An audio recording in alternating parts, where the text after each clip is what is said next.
নমস্কার বন্ধুরা, সবাই কেমন আছেন? পপ কিচেনে সবাইকে স্বাগত। আজকে আমি আপনাদের দেখাবো বাহারি বেগুন। তার জন্য আমি নিয়ে নিয়েছি, দেখুন বেগুন জলে দিয়ে দিয়েছি, আর তার জন্য লাগবে চিংড়ি মাছ। আমি চিংড়ি মাছ দিয়ে আর বেগুন দিয়ে আপনাদের তৈরি করে দেখাবো বাহারি বেগুন। তাহলে চলুন চিংড়ি মাছটাকে এবার ছাড়িয়ে নেব আর বেগুনগুলোকে কেটে নেব।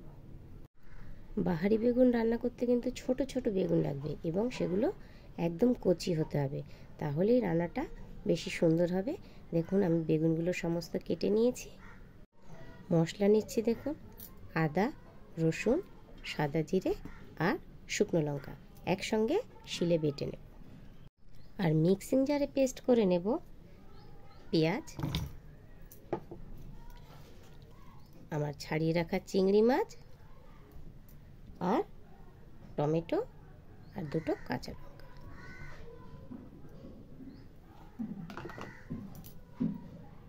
তাহলে দেখুন মশলা আমি বেটে নিয়েছি আর পেস্ট আমি করে নিয়েছি। এবার চলুন রান্না করব। কাটা বেগুনটাতে আমি সামান্য হলুদ আর লবণ মাখিয়ে নেব, যাতে বেগুনটা আমার ভাজতে সুবিধা হয়। বেগুনগুলো আমি এক এক করে ভেজে নেব। তাহলে আমি গ্যাস ধরিয়ে দিয়েছি, কড়াই চাপিয়ে দিয়েছি। এবার দিয়ে দেব আমি সর্ষের তেল।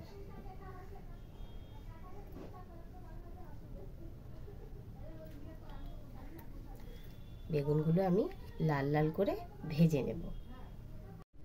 তেল গরম হয়ে গেছে, প্রথমেই এর মধ্যে আমি দিয়ে দেবো অল্প একটু হলুদ। এবার বেগুনগুলো এক এক করে ছেড়ে দেব।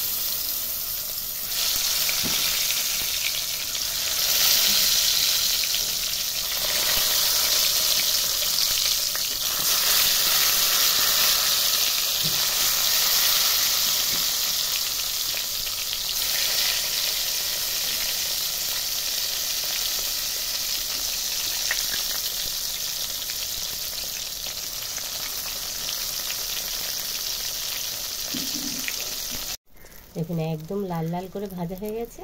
এবার আমি এগুলোকে তুলে নেব। এইভাবে সব বেগুন এক এক করে ভেজে নেব। কড়াই আমি চাপিয়ে দিয়েছি, দিয়ে দিচ্ছি সর্ষের তেল।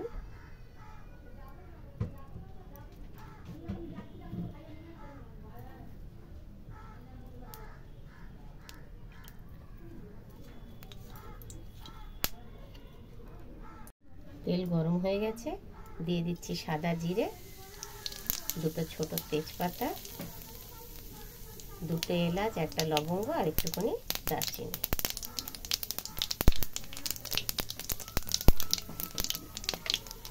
এলাচটাকে আমি ছিঁড়ে দিয়েছি যাতে না ফাটে।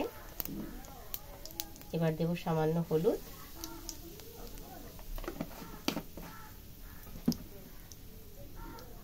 এতে দিয়ে দিচ্ছি আমি পেঁয়াজ, চিংড়ি যে পেস্ট করেছিলাম সেই পেস্টটা,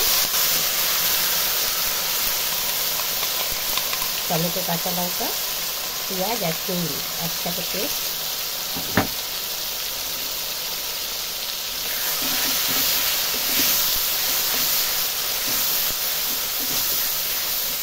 ভালো করে মিশিয়ে দিচ্ছি। এর ভেতরে এবার আমি দিয়ে দিচ্ছি যে পেস্টটা করেছিলাম শিলনোড়ায়, সেটা। আগেই আমি হলুদ দিয়েছি, তাও আর অল্প সামান্য একটু হলুদ দিয়ে দেব আর দেব লবণ।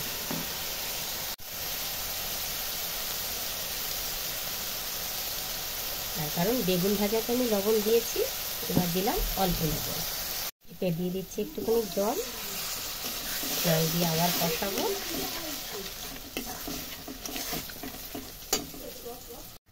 তাহলে দেখছেন বন্ধুরা, মশলা থেকে কিন্তু তেল ছেড়ে দিয়েছে। এবার আমি এতে দিয়ে দেব গরম জল।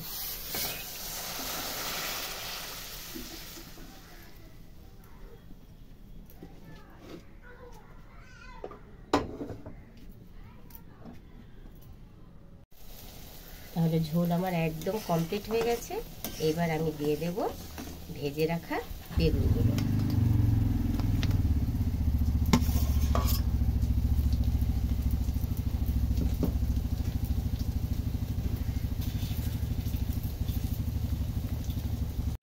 তাহলে বন্ধুরা, আমার বাহারি বেগুন কমপ্লিট। এবার আমি এর উপর থেকে ধনেপাতা দিয়ে নামিয়ে দেব। ধনেপাতাগুলো আগেই কুচিয়ে রেখেছি, আমি উপর থেকে দিয়ে দিচ্ছি।